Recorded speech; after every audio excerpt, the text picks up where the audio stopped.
Hey, everybody. Welcome to another episode of Courtside with Beilinson Tennis, part of the Tennis Channel Podcast Network. Have with me, as always, Hall of Famer and co-host Steve Flink. I guess, Steve, we can describe this week as a smorgasbord of events, I guess. Is that what we're going to do? We're gonna touch on a few different players and tournaments and kind of go from there?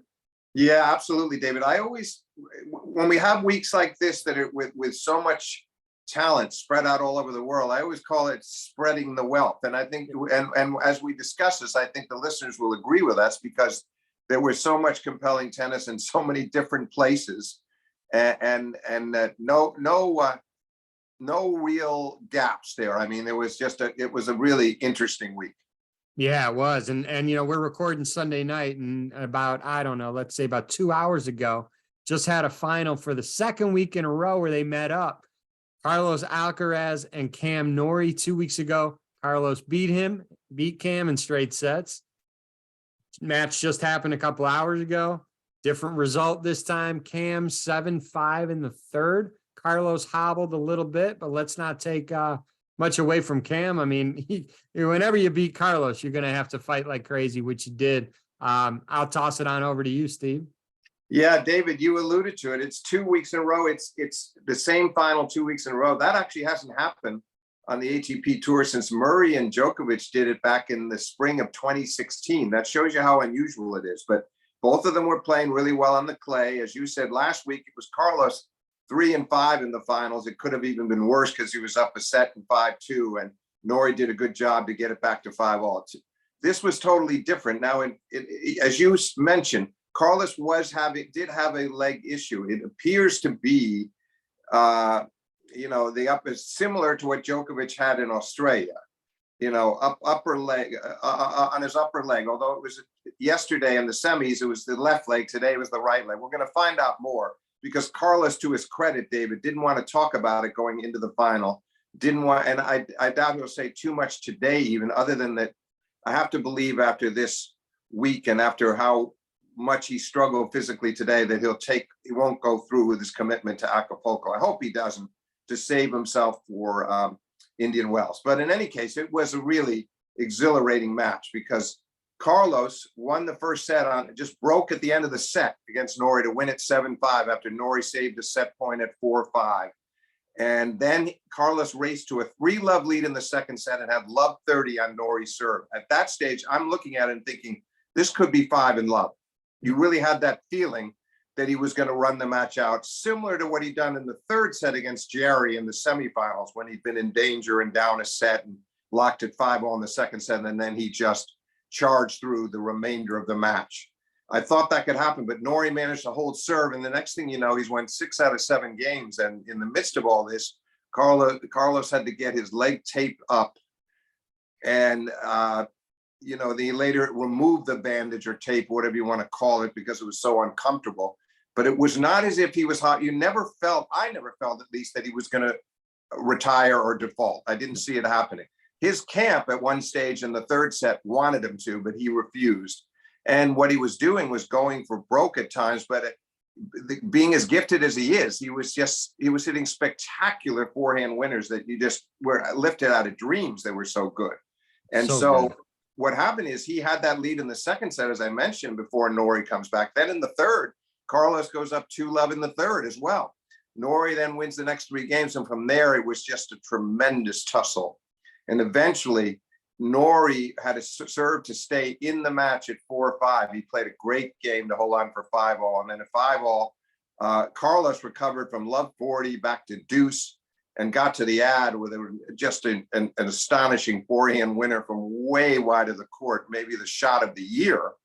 But Norrie still managed to break him and finally served it out. I think he deserved it, David. He was the more solid player, but Carlos, as usual, competed as only he can. He has that champion's mentality because he just won't give in. And yes, he went for shots that were against the odds, but he also mixed things up. He tried a lot of different things in the course of trying to salvage this match, and was very sporting afterwards with Norrie up at the net, and they talked to each other a bit. And it was a hard-earned, hard-fought triumph for Norrie, well deserved. And let's just hope that in Carlos, you could tell has got an issue there, a serious issue, trying to play through it, that he's wise about his schedule for the next month. And that I certainly hope he wouldn't try to make this 3 straight weeks and go on to Acapulco. And that could be a dangerous move. I strongly suspect he will not make that mistake.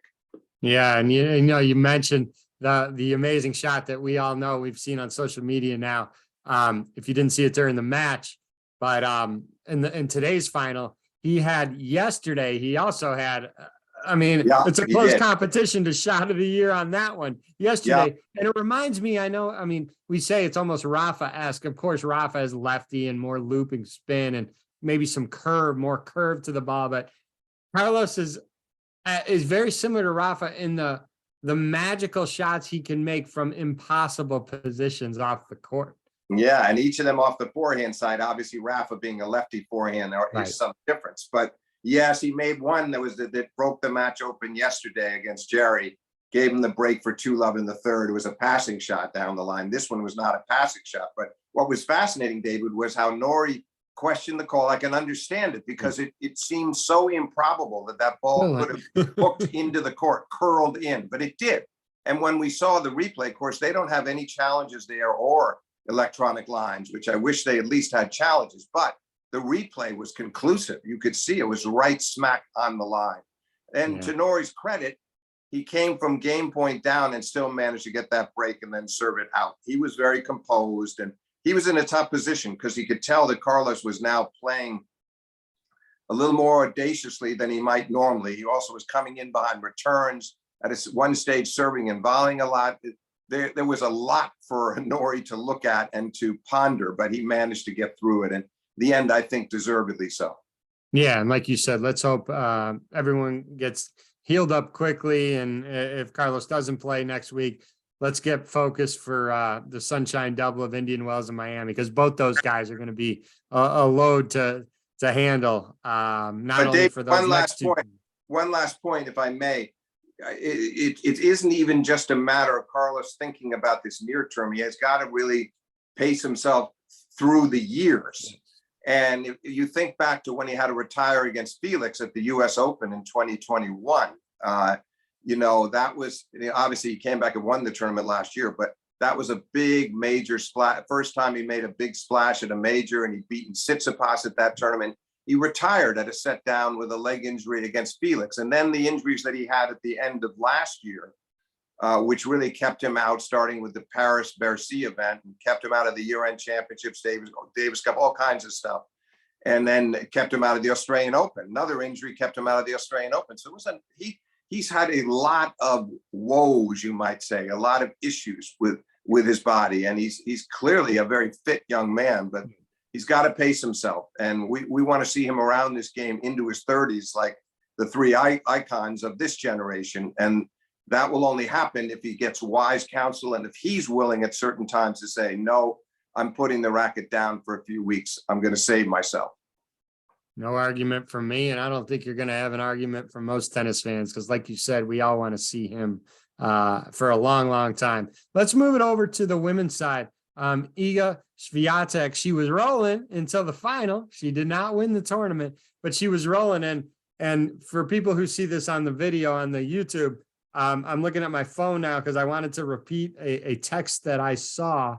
It was a tweet from Bastian Fashion. I follow him on Twitter. I may have screwed up his last name, and I apologize for that. But through the Coco match, which I'll talk to you about, Steve, through the Coco match, it said it would take the total number of games scored by Swiatek's last 6 opponents combined just to beat her in 2 close tie breaks.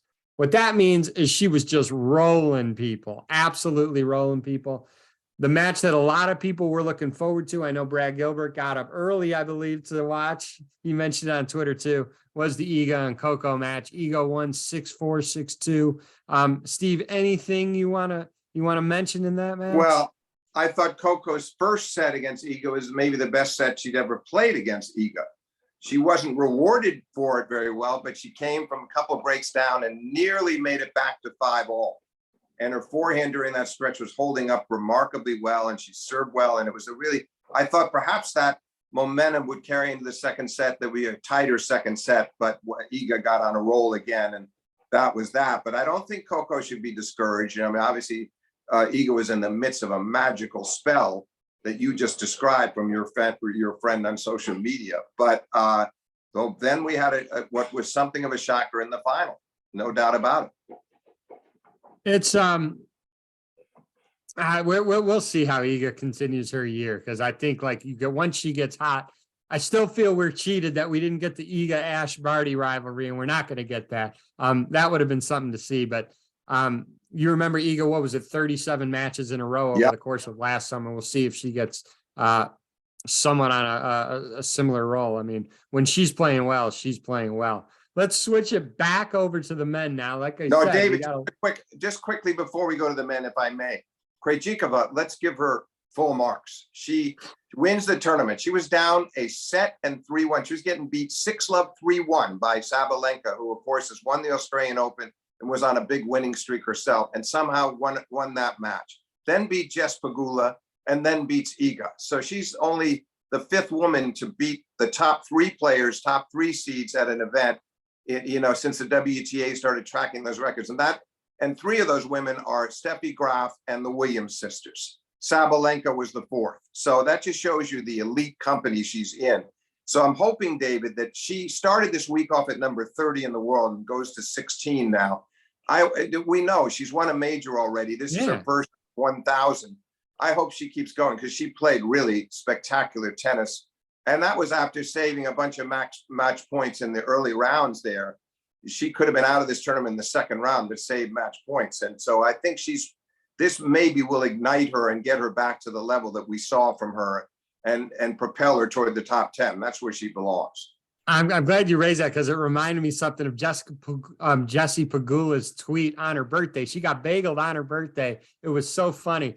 She said, on her tweet, she goes, "How is it to be a professional tennis player?" And her response, she answered her own question. She said, "Well, I got bageled on my birthday. I'm eating a bag of Doritos, and I'm waiting for a 16-hour flight back to the United States." So it was really, really fun. Jessie's a character, and we all know Jessie's been sensational over the last couple of years.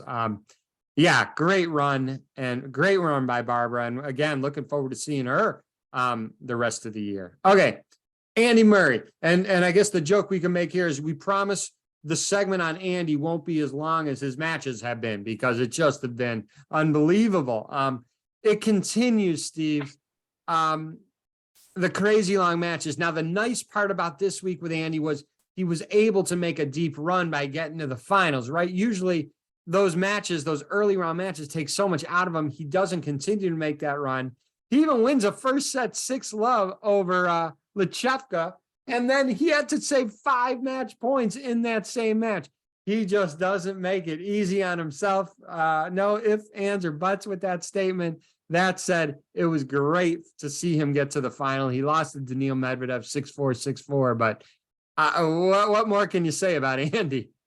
No, you set it up well, and it was a wonderful week for him. Could have been out of there in the first round. He saved 3 match points, and then the Lehechka match that you just alluded to was ridiculous, because Andy wins that 6-love first set, loses the second, goes down 3-5 in the third, saves 2 of the match points then on his own serve. Was a little fortunate to get out of those, and then Lehechka serves for the match 5-4, 40-love, and Andy somehow got out of that and eventually won it in the tiebreak. So.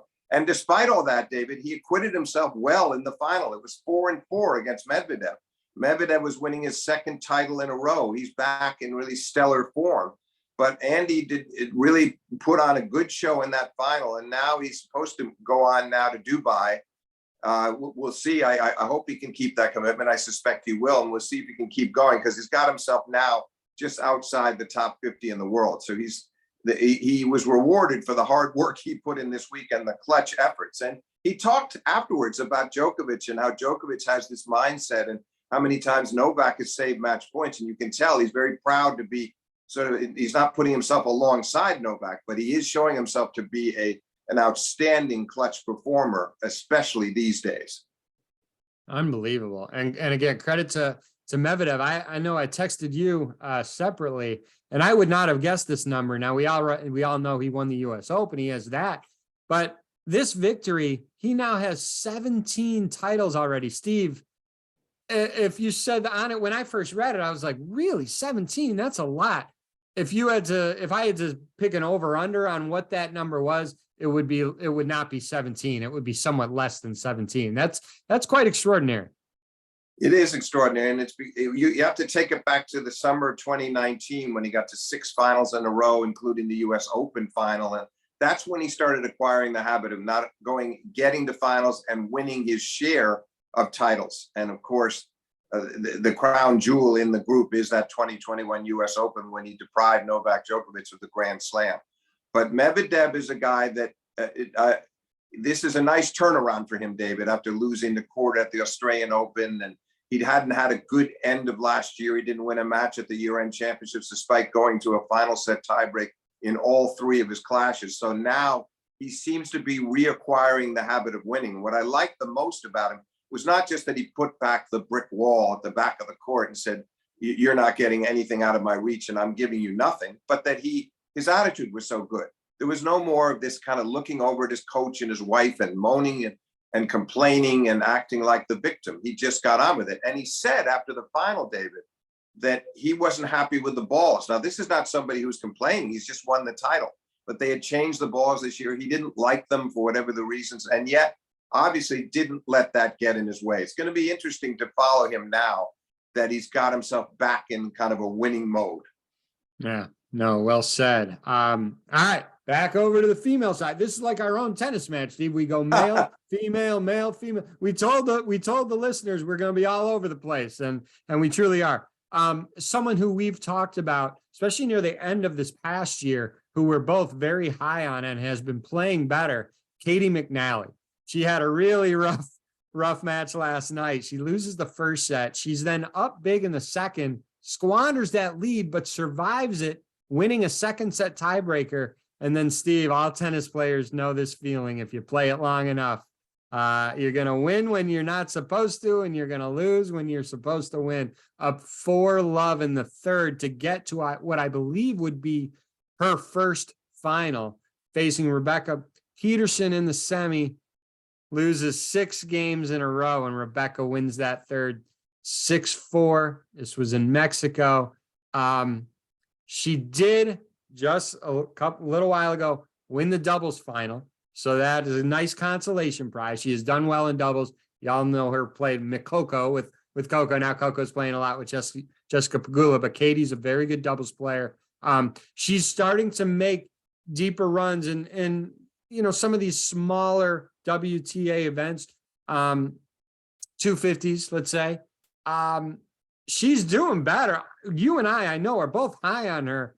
I'm eager to see how she does the rest of the year. I'm friendly with her coach, Kevin O'Neill, and we texted this morning about it. I'm not going to share what was said because that's private, but obviously disappointing with what happened last night, but they're on the right road here. They're trending upward in the right direction.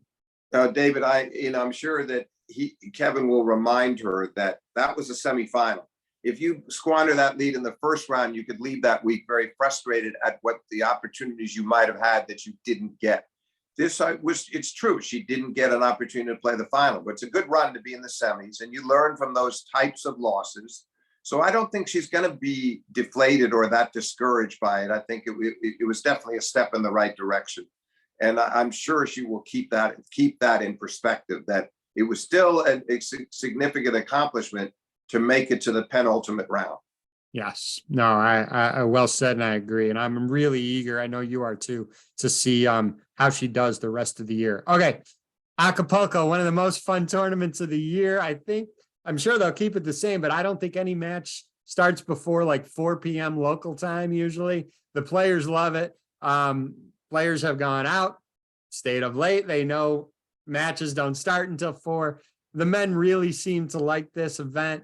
It starts tomorrow, Monday, when we release this episode. Should be interesting. Again, we don't know who's going to be, a last minute withdrawal. And then after that, Steve, it comes up on us in a hurry. The Sunshine Double of Indian Wells and Miami. You got March Madness then. So any college basketball tennis fan, that is like the best time of the year. So much to look forward to these next few weeks.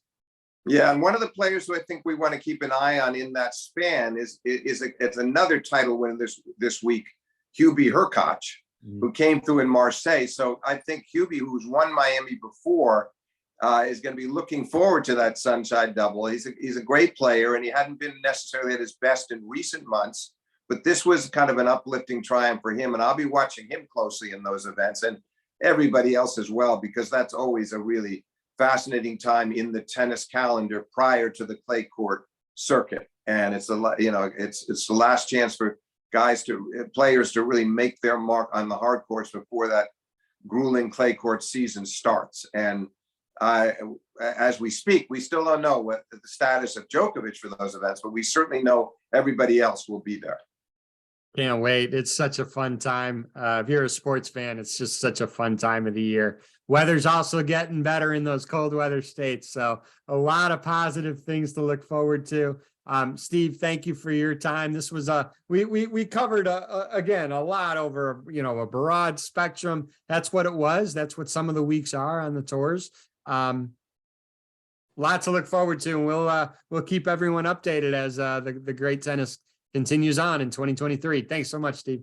Thank you, David. I enjoyed it.